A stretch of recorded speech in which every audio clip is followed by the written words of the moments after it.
Bom, não sei se os irmãos têm o boletim deste mês de agosto e de setembro, mas o nosso querido pastor Sabino, ele escreveu no boletim algo deste género, e podem-me acompanhar se quiserem. Na segunda página do nosso boletim, quem tem? Não vou pregar no boletim, mas... O nosso pastor Sabino escreve que a vida cristã não é isolada, mas é vivida em comunidade. Ele não só escreve, como ele pregou, que é importante vivermos em igreja. A igreja é um plano de Deus. É o plano de Deus para que os seus filhos, o seu povo, se reúna, se fortaleça, se cresça aqui na terra. O pastor Sabino continua e escreve que crescer espiritualmente faz-se enquanto indivíduos e enquanto igreja. Crescer em intimidade com Deus envolve um relacionamento fraterno, um relacionamento entre irmãos. Eu hoje não vou focar muito o crescer enquanto igreja, mas vou focar mais o aspecto de crescer intimamente com Deus de uma forma individual, que também é importante para nós. E hoje vamos para a segunda carta do apóstolo Pedro. E os irmãos podem ir abrindo. Segunda carta do apóstolo Pedro. Segunda carta de Pedro.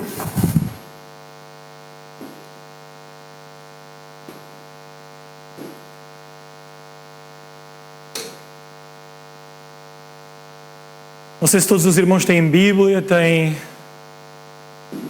aumentem a comunhão, aproximem-se de alguém que tenha Bíblia. Segunda carta de Pedro. Nós vamos ler a partir do capítulo 1, logo no início. Mas antes de lermos, eu gostava de fazer um retrato aos irmãos de quem é o Pedro que escreve esta carta. Ou de quem é o Pedro, o que ele é como homem, o que ele é como servo de Deus, quando ele escreve esta carta. Nesta fase da vida de Pedro conhecia-se muito bem a ele próprio. Pedro sabia quem ele era. Pedro sabia as suas limitações e as suas fragilidades. Pedro não se tinha esquecido quando ele ainda era Simão, antes de Jesus o chamar. Pedro sabia que ele, antes de ser Pedro, ele era Simão. Ele era um homem pecador, ele era um homem cheio de autoconfiança, ele era um homem cheio de convicções próprias e que muitas vezes atrapalharam a sua caminhada com o seu mestre. Pedro, quando escreve esta carta, Pedro ele tem como objetivo combater os falsos ensinos e falsos mestres que estavam dentro de todas as igrejas primitivas. Mas Pedro encontra uma maneira muito interessante de combater os falsos ensinos. Pedro, ele não vai identificar os falsos ensinos. Pedro não vai identificar os falsos mestres. Mas Pedro vai exortar. Pedro vai encorajar os crentes a viverem uma vida santa, uma vida piedosa, uma vida centrada no conhecimento da pessoa de Jesus Cristo. E então Pedro, desta forma, vai exortar os crentes e ele vai dizer o seguinte: bom, se vocês viverem uma vida santa, se vocês viverem uma vida piedosa, se vocês viverem uma vida centrada não no conhecimento dos falsos mestres, de falsas doutrinas, mas no conhecimento da palavra que foi revelada e da pessoa de Jesus Cristo, então vocês com o vosso viver vão combater os falsos ensinos. Então vocês com o vosso viver e com aquilo que vão conhecer, vocês facilmente, quando se levantar alguém a ensinar alguma coisa errada no meio da igreja, vocês vão detectar logo, porque vocês têm uma vida piedosa. Vocês têm uma vida de intimidade com Deus. Vocês conhecem que Deus se revelou em Jesus Cristo e conhecem a sã doutrina. Bom, irmãos, e agora vamos ler, então, segunda carta de Pedro. No versículo 1, então, Pedro começa a dizer... E é muito interessante que ele, nesta segunda carta, ele apresenta-se como Simão Pedro. Simão Pedro. Então diz assim a palavra do Senhor: Simão Pedro, servo e apóstolo de Jesus Cristo, aos que conosco obtiveram fé, igualmente preciosa na justiça do nosso Senhor e Salvador Jesus Cristo. Graça e paz sejam multiplicadas no pleno conhecimento de Deus e de Jesus nosso Senhor. Versículo 3. Visto como, pelo seu divino poder, nos têm sido dadas todas as coisas que conduzem à vida e à piedade, pelo conhecimento completo daquele que nos chamou para a sua própria glória e virtude, pelas quais nos têm sido dadas todas as suas preciosas e muito grandes promessas, para que nelas vos torneis coparticipantes da natureza divina, livrando-vos da corrupção das paixões que há no mundo. Por isso mesmo, vós, reunido toda a vossa diligência, associai à vossa fé a virtude, com a virtude o conhecimento, com o conhecimento o domínio próprio, com o domínio próprio a perseverança, com a perseverança a piedade, com a piedade a fraternidade e com a fraternidade o amor. Versículo 8. Porque estas coisas, existindo entre vós e em vós aumentando, fazem com que não sejais nem inativos, nem infrutíferos, outras traduções dizem, no pleno conhecimento do nosso Senhor Jesus Cristo. Pois aquele a quem estas coisas não estão presentes é cego, vendo só o que está perto, esquecendo-se da purificação dos seus pecados de outrora. Até aqui, irmãos, a palavra do Senhor. É muito interessante vermos nesta carta que Pedro, ele identifica-se com o nome que ele tinha antes de conhecer o seu mestre, Jesus. Pedro diz: Simão Pedro, apóstolo, servo e apóstolo de Jesus Cristo. Talvez a melhor tradução fosse, e é essa no grego, Pedro está a dizer: olha, eu sou o Simão Pedro, o escravo e o enviado de Jesus Cristo. É isso que estas palavras nos querem dizer. Não mais o Simão, escravo da minha cosmovisão e da minha tradição religiosa judaica. Não mais o Simão, escravo da minha personalidade explosiva, intempestiva, que falava muitas vezes sem pensar. Não mais o Simão precipitado, mas um Simão Pedro, dependente da graça de Deus, escravo de Cristo, sabendo que também Jesus tinha vindo, não só para os judeus, mas para que os gentios pudessem alcançar a fé no mesmo Jesus, no mesmo Messias Salvador. No mesmo Jesus que o restaurou a ele, Simão Pedro, depois dele o ter negado.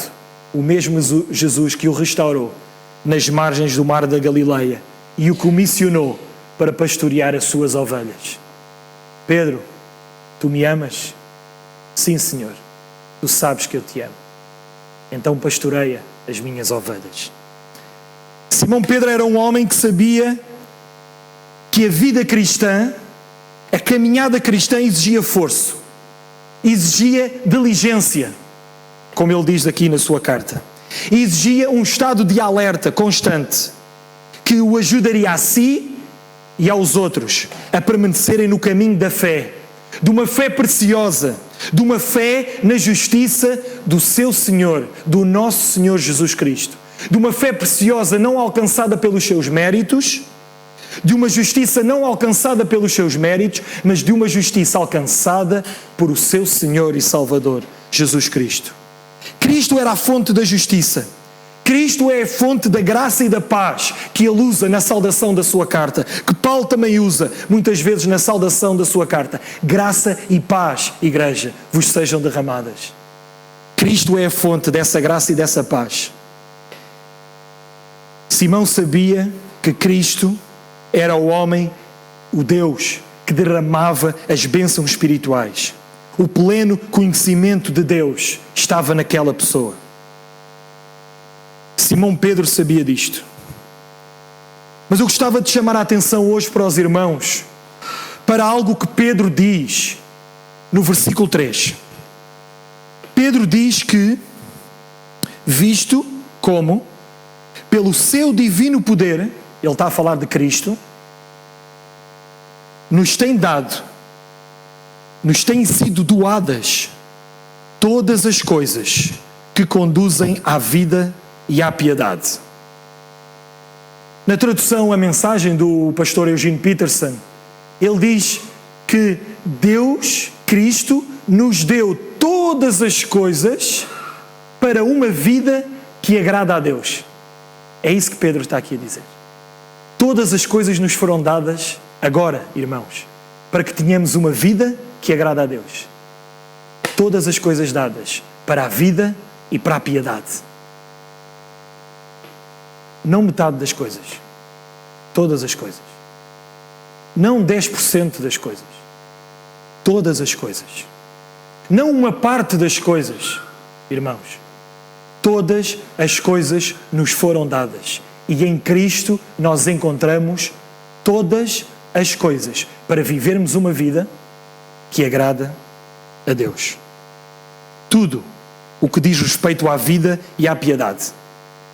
O que Pedro está a dizer é muito simples, meus queridos. O que Pedro está a dizer é que, olha, quando nós nos arrependemos, quando nós nascemos de novo na família de Deus pela fé em Cristo, nós somos completos. Nós nascemos completos. Nós nascemos não nos faltando nada. Em Cristo temos tudo. Deus nos dá e Deus nos permite tudo para uma vida piedosa. Não é preciso acrescentarmos mais nada. Não é preciso acrescentarmos coisa alguma. Não precisamos de andar por aí à procura em lado nenhum. Em Cristo somos completos. Em Cristo encontramos tudo o que precisamos. Aliás, Cristo já nos deu tudo o que precisamos para crescermos espiritualmente, para crescermos piedosamente para com Deus e individualmente para com Deus, mas também como pessoas edificadas num corpo, que é a igreja. Aqueles que já têm a fé, é o que Pedro está a dizer, acrescentem à fé que não nasce de vós, a fé que é um dom de Deus, a fé que recebemos pela graça. Olha, acrescentem à fé, e como têm a fé, têm tudo para começar o vosso crescer espiritual em Cristo. Vocês já têm tudo, vocês já têm o primeiro fruto espiritual que vos foi dado. Nós já temos todas as condições, como ele diz no versículo 8, porque se permanecerem nestas coisas, e já lá vamos, ao 5, ao 6 e ao 7, mas no 8 ele diz, vocês já têm todas as coisas para deixarem de ter uma vida sem fruto, uma vida infrutífera, uma vida inativa, ou como dizem outras traduções, para deixarem de serem ociosos. Pedro está a afirmar que Deus, por causa do seu grande amor, nos enviou o seu Filho para morrer numa cruz, para pagar a sua dívida pelos nossos pecados, mas que Deus também nos deu, agora e já, a possibilidade de vivermos em harmonia, em reconciliação com Ele, e nos deu tudo, para que possamos viver uma vida honrando, amando e servindo. A vida eterna que Cristo nos oferece pela graça não é algo que nós esperamos para viver quando partirmos, quando morrermos ou quando o Senhor voltar e nos levar para o seu reino de glória. A vida eterna é algo para vivermos agora. A vida eterna não é algo para vivermos quando deixarmos este mundo. O que ele está a dizer é que a vida que agrada a Deus, a vida eterna, é para ser vivida agora. Tudo o que a vida eterna tem, ela tem que ser trazida para o exercício diário, para a nossa vida, no dia a dia com Deus.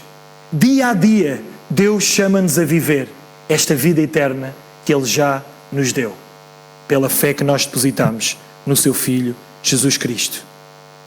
A vida eterna que temos agora, ela é para ser vivida, irmãos, no exercício diário de uma vida piedosa, de uma vida diária. Reparem bem as vezes que eu já repeti diária, com Deus. Posto isto, meus queridos, gostaria de fazer uma pergunta, várias, para nós refletirmos. Temos procurado em Cristo, só em Cristo, tudo aquilo que precisamos para a nossa vida espiritual? Para a nossa caminhada espiritual? Ou temos procurado satisfazer as nossas necessidades espirituais em outras coisas que estão fora de Cristo? O tema deste mês é uma igreja edificada com Cristo. E sabem, meus queridos, uma igreja edificada por Cristo, ela é uma igreja de pessoas que individualmente crescem em Cristo. E como individualmente crescem em Cristo, quando estão juntas, também crescem em Cristo. Uma igreja edificada em Cristo. Por pessoas que procuram no seu viver diário, na sua vida diária, uma vida piedosa. Uma vida que agrada a Deus. Uma vida de relacionamento com Deus. Há duas coisas que me deixam triste. Posso dizer triste para não usar aqui outro adjetivo não tão bonito. Há duas coisas que me dão a volta à barriga, que me dão a volta ao estômago. Uma delas é quando eu ouço alguém falar mal da igreja de Cristo. Seja da nossa igreja, seja de outra igreja qualquer. Não gosto. Não gosto. Dá-me volta às entranhas. Mas há uma segunda coisa que me deixa também triste. E esta segunda coisa que me deixa triste é ver, como é que eu vou chamar a isto? Um trânsito, um êxodo interno que muitos crentes fazem de igreja em igreja. Deixa-me triste isto. Deixa-me triste. Hoje estou aqui, amanhã estou ali e não sabem bem onde é que pertencem. Muitos crentes hoje, muitos cristãos hoje, meus queridos, procuram satisfação, crescimento espiritual com base na igreja. E sabe o que é que isso provoca? Isso provoca que quando consumimos tudo o que aquela igreja nos pode dar, ou que achamos que saciamos naquela igreja, já estamos satisfeitos, então saímos daquela igreja e vamos satisfazer outras vontades noutra igreja. E quando já estamos satisfeitos em tudo aquilo que aquela igreja nos pode dar, então saltamos e vamos para outra igreja. Andamos a saltar. Porque achamos, ou resumimos, a nossa vida espiritual a um dia ou a um momento como este. Se a nossa vida espiritual se resumir apenas a este momento de como corpo exaltamos, louvamos o nome do nosso Deus, abrimos as Escrituras, estudamos a palavra, irmãos, vamos ser presa fácil do inimigo. Presa fácil do inimigo. Muitos procuram se satisfazer na igreja e quando a igreja não alimenta mais,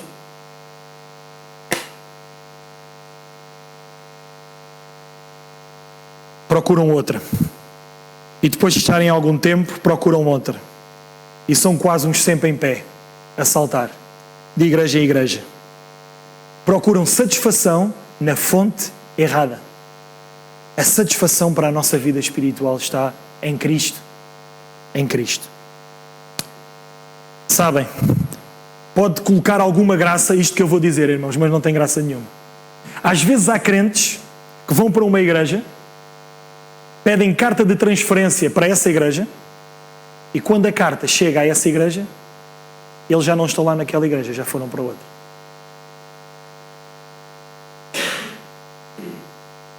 Isto mete graça, mas não tem graça nenhuma. Isto mete graça, mas não tem graça nenhuma. Irmãos, a palavra diz que Deus já nos deu tudo o que precisamos para nele encontrarmos a nossa satisfação espiritual. Cristo deseja edificar uma igreja através de pessoas que buscam ser alimentadas por Ele. Por Ele. Mas sabe o que é que nós fizemos ao cristianismo? À fé cristã?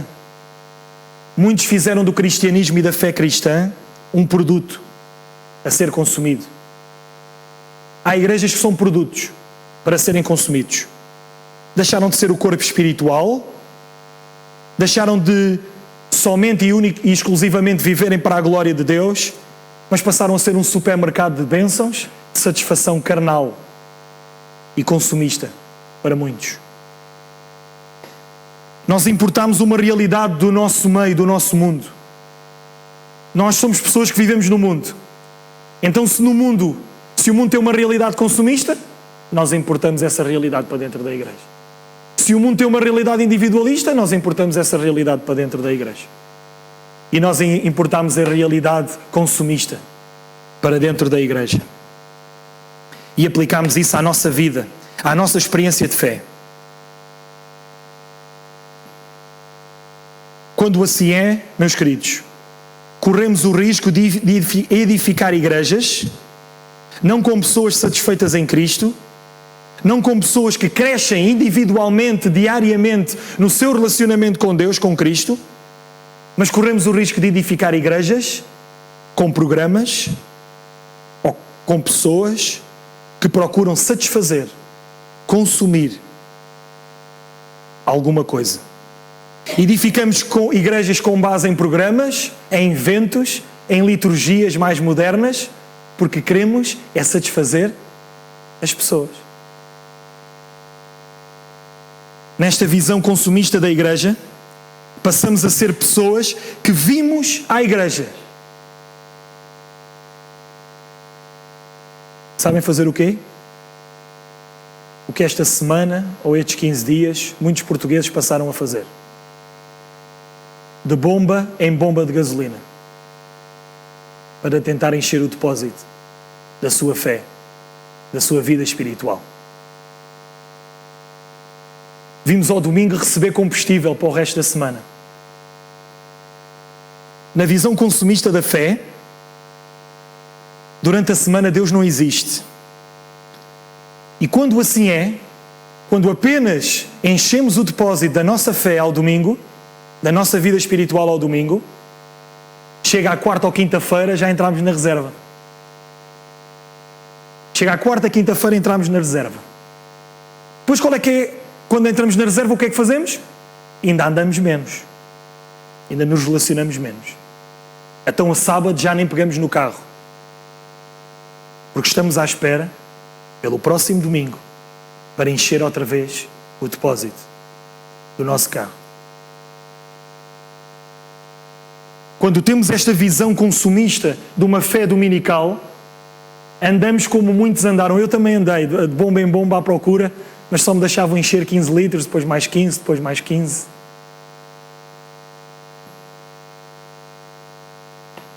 Mas quando assim é, não vamos ter o tanque cheio de combustível para o resto da semana. Muitos cristãos que já receberam o dom da fé, meus queridos, aos quais Deus já lhe concedeu graça, Deus já lhe concedeu salvação, têm vivido desta forma. Têm procurado satisfação para a sua vida espiritual apenas ao domingo. E muitas vezes os levam a andar de igreja em igreja porque eles vão à procura de um melhor design da igreja, de uns bancos mais confortáveis, de um pregador se calhar que use tatuagens e que seja mais moderno. Quando assim é, meus queridos, vivemos uma vida como nómadas, de um lado para o outro, porque não estamos satisfeitos na única fonte que nos pode dar toda a satisfação, que é Jesus Cristo. Vivemos uma vida a saltar de igreja a igreja, ou de bomba em bomba, à procura daquela que nos pode encher mais o nosso depósito, que nós só o enchemos ao domingo. Será que é isso que Deus quer? Será que é isso que precisamos? Será que nós nos precisamos satisfazer na igreja ou em Deus? Em Cristo. A fonte, como Pedro diz, do pleno conhecimento. eu quero deixar uma coisa bem clara, porque no meu discurso até agora pode parecer errado, pode parecer que eu estou a falar mal contra a igreja ou que nós não nos devemos reunir a igreja. Não. Eu acho que os irmãos estão a perceber muito bem. Eu não estou a dizer também que as pessoas não têm a liberdade de escolher a igreja onde devem congregar. Claro que sim, irmãos. Nós temos a liberdade de escolher a igreja onde nos sentimos corpo, onde nós nos devemos congregar. Mas devemos escolher não com base na satisfação que encontramos naquela igreja, não com base em pressupostos errados. Entendem, meus queridos? Não devemos procurar igrejas com base apenas na satisfação individual. Numa satisfação que, se vivermos uma vida piedosa diariamente, a vamos encontrar. Por isso não precisamos de colocar essa expectativa na igreja. Não precisamos de dizer, a minha igreja não vai ao encontro das minhas necessidades. Ou eu estava com uma necessidade de...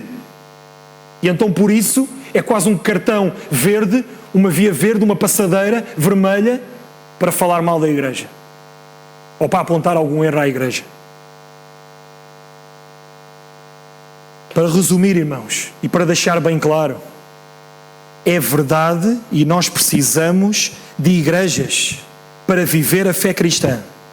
Mas também é verdade que a nossa fé não se pode resumir ao nosso relacionamento com a igreja.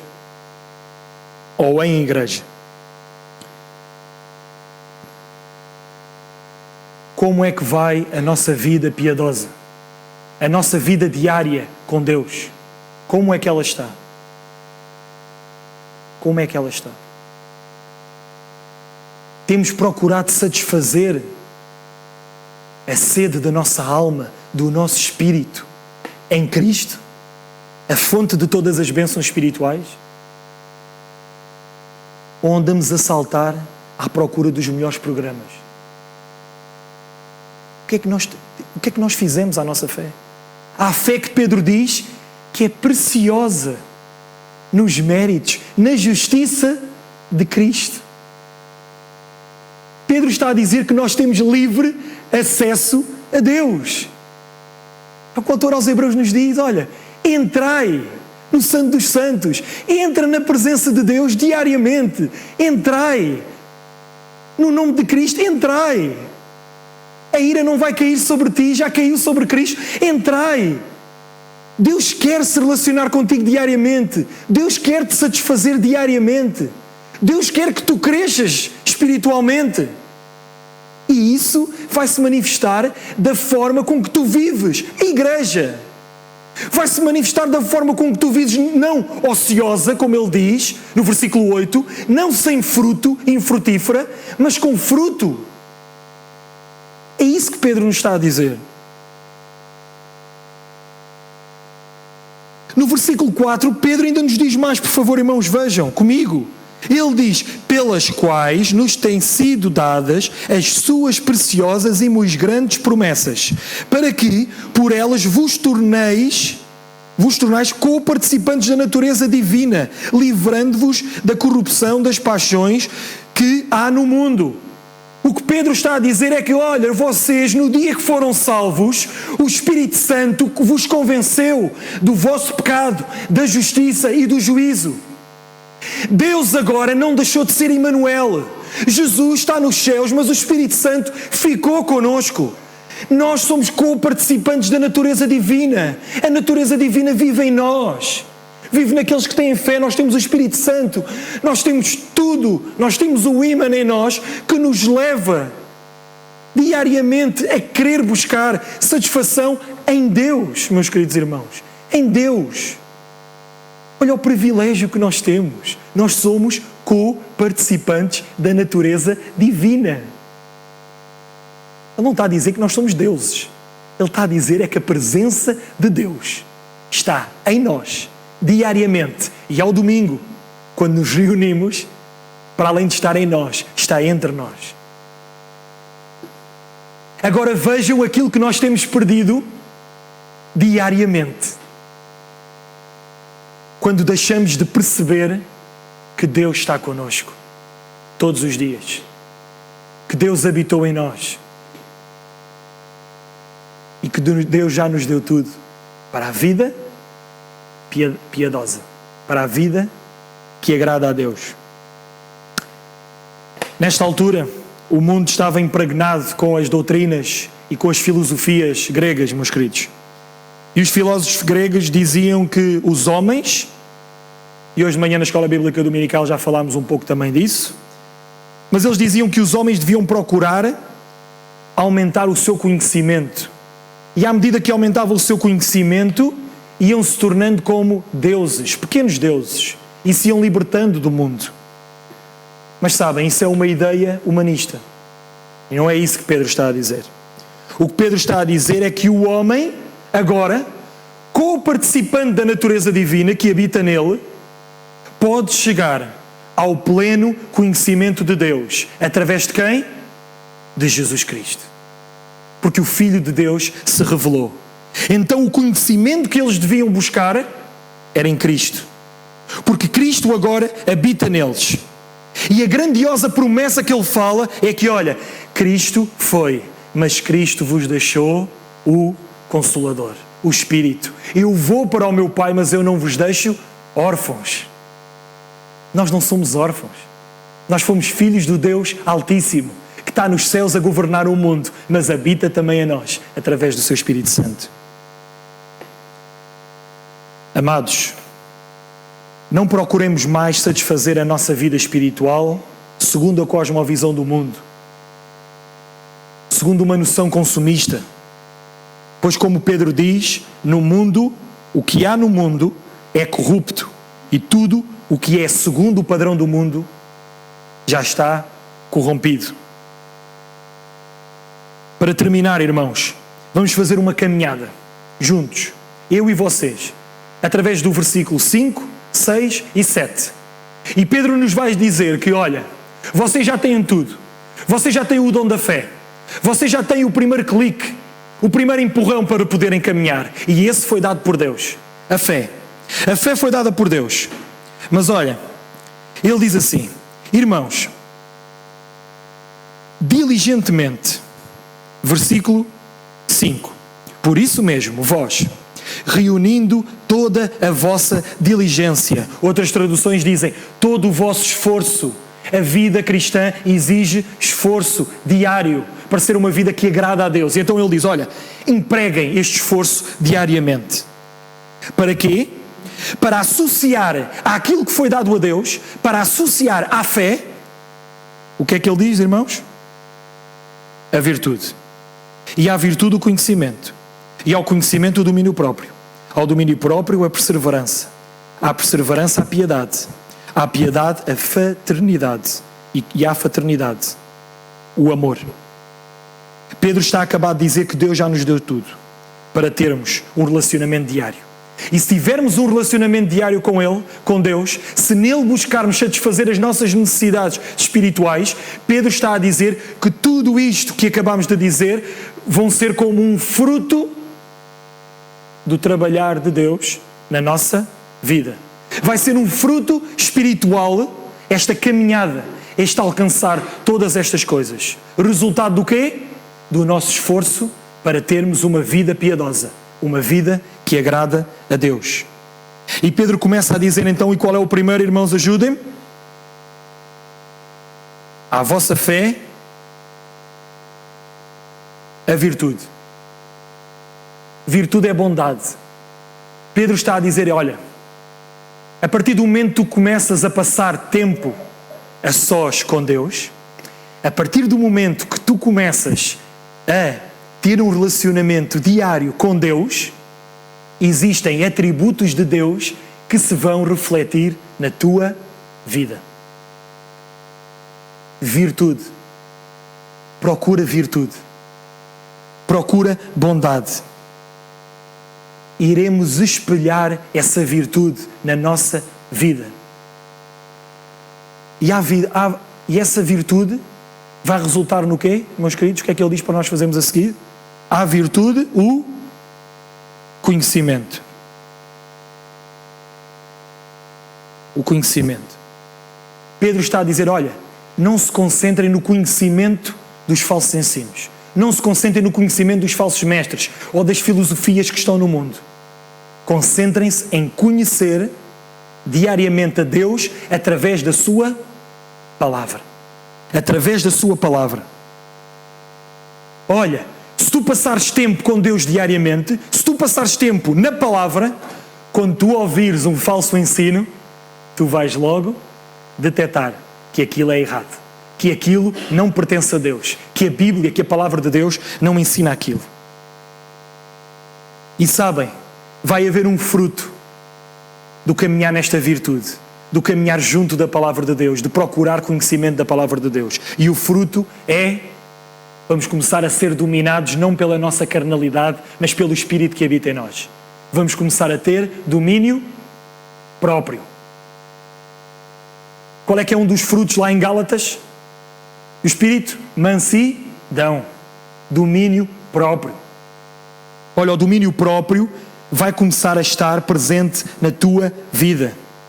Se agora temos um conhecimento em Deus, se agora temos um conhecimento da palavra, o conhecer intelectualmente a palavra vai fazer com que a nossa vida se sujeite a essa palavra. Não é apenas um conhecimento intelectual, meus queridos.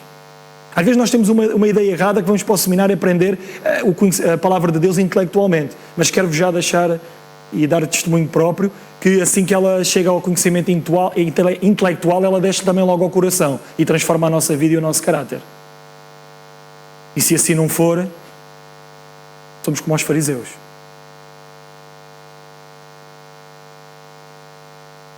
Esta palavra, o conhecer a palavra de Deus vai-te fazer subjugares a tua vontade à vontade de Deus.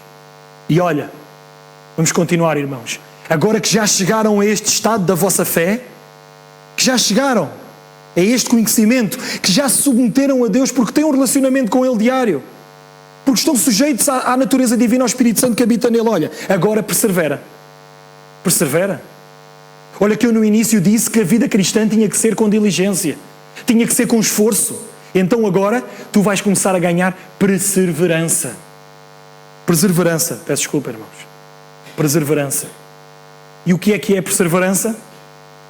Se já consegues ler a Bíblia todos os dias, se já oras todos os dias, então continua. Se já consegues estar 5 minutos em oração, então agora tenta ficar 15. Tenta ficar meia hora.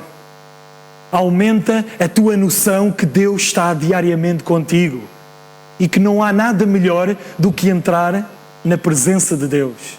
Não há nada melhor do que buscar nele a satisfação. A satisfação.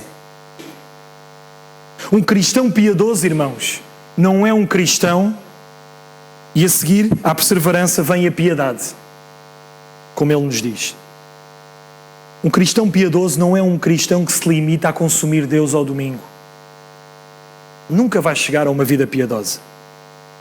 O cristão piedoso é aquele que pratica, é aquele que está consciente que Deus está com ele em todas as circunstâncias da sua vida. É o cristão que passa a compreender que a sua fé é para ser vivida não num dia, não para uma área da vida, mas todos os dias, em todos os domínios da sua vida. Essa é a pessoa piedosa. E então essa pessoa, aquela que finalmente encontra satisfação diariamente em Deus, isso faz nascer nela o quê? Irmãos, digam, a fraternidade. Aquilo que nós vivemos aqui uns com os outros. O amor fraternal. O amor filéu. O amor entre nós, entre irmãos. Então agora assim, tu com estas qualidades na tua vida, então tu vais poder viver o que é corpo, o que é o plano, o que é a igreja, o que é o plano de Deus, de uma forma fraternal. E isso vai ser de uma forma natural, esse amor entre irmãos. Tu vais ser um membro, um cristão, que não procura a divisão da igreja, que não fala mal da igreja. Tu vais ser um cristão que procura sim a união, que contribui para a unidade da igreja. E sabem? É assim que Cristo deseja edificar a sua igreja. É através de pessoas, irmãos. Gravem isto no vosso coração, por favor. Cristo, Deus deseja edificar a sua igreja através de pessoas que buscam diariamente serem edificadas por Ele. Por Ele próprio. Pessoas espiritualmente satisfeitas em Deus. Eu creio que vão transitar menos de igreja em igreja. Porque irão estar cheias de... Qual é que é o último? Amor. Amor.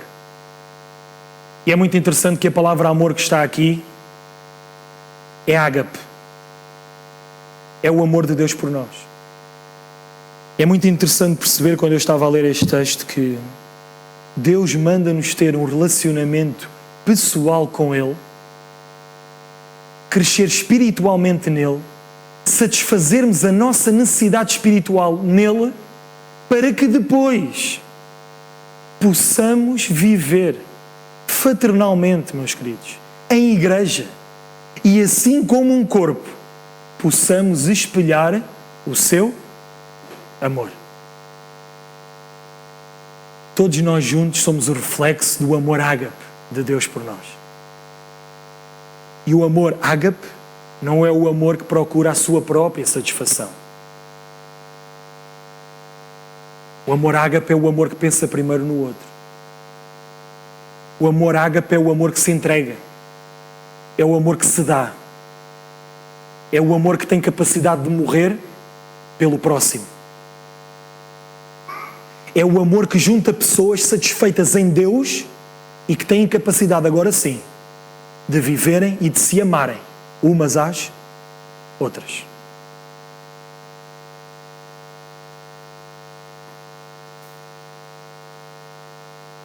João nos diz na sua carta: Deus é amor.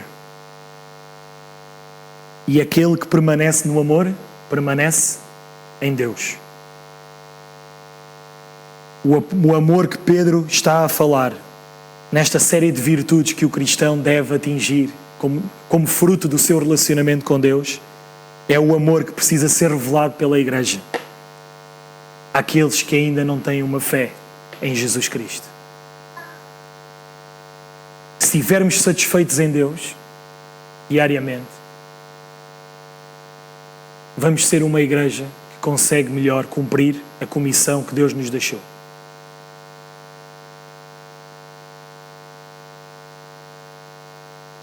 Pedro está a dizer, meu querido irmão, que tu, eu, precisamos de perceber a amplitude do amor de Deus. Precisamos de permanecer apenas, que não podemos permanecer, apenas com fé. Com uma fé dominical. Com uma fé que não produz, nem procura virtudes, nem nenhum destes frutos.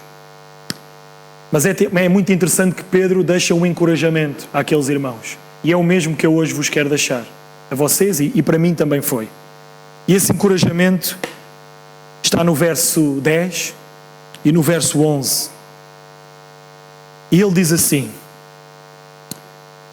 por isso, meus queridos irmãos, procurai diligentemente, cada vez mais, confirmar a vossa vocação e eleição. Olha, confirmem mais a fé que já vos foi dada, confirmem mais que vocês são filhos de Deus, porque se procederem assim, não tropeçareis em tempo algum. Pois desta maneira é que vos será amplamente suprida a entrada no reino de Deus, no reino eterno do nosso Senhor e Salvador Jesus Cristo. Procurai diligentemente, com esforço. Desta forma, meus queridos, é que não vamos tropeçar. Desta forma não vamos tropeçar. A nossa alma tem tido sede de Deus.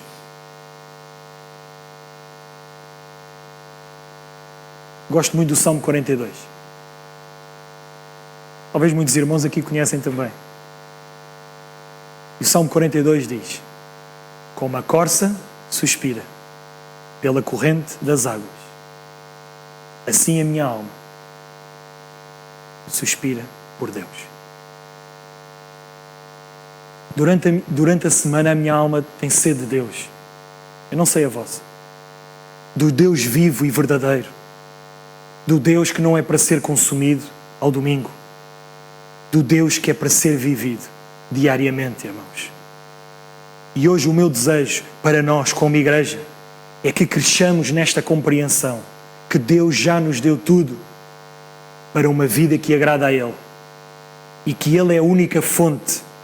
Ele é a única fonte de água viva que pode satisfazer a nossa sede espiritual. Em Deus, não em programas. Em Cristo, no conhecimento de Cristo, não noutra coisa qualquer. Que assim seja, meus queridos. Amém? Vamos orar? Sim?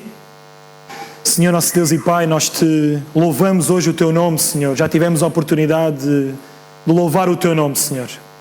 E agora também, certamente, Pai, tivemos a oportunidade de ouvir a Tua palavra e queremos Te agradecer pela Tua palavra, Pai. Pela forma com que a Tua palavra é eficaz. Ela é viva, Senhor. Mas ela também nos corrige. Ela fala-nos, Senhor, e ela indica-nos o caminho que Tu queres para que tenhamos uma vida satisfeita, uma vida plena em Ti, Senhor.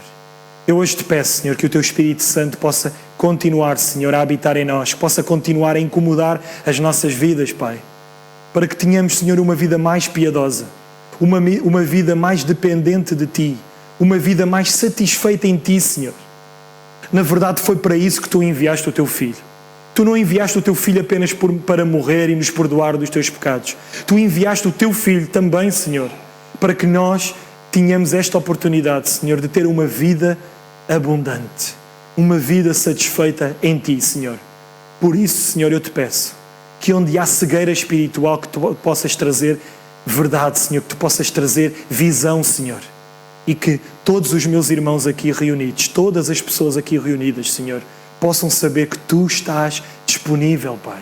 Tu és um Deus disponível diariamente, a qualquer momento, Senhor. Foi para isso que Tu nos quiseste redimir. Foi por um reino de amor, um reino de virtude, Pai. Um reino de plena satisfação em Ti, Senhor. Louvamos o Teu bendito nome e Te agradecemos pelo Deus grandioso que Tu és, mas também pelo Deus pessoal que habita em nós.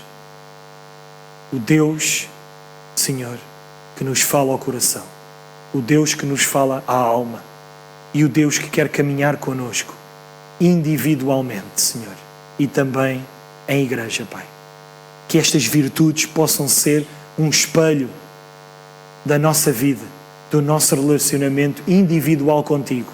E que também como igreja aqui em Queluz, Pai, possamos expressar este Teu grande amor.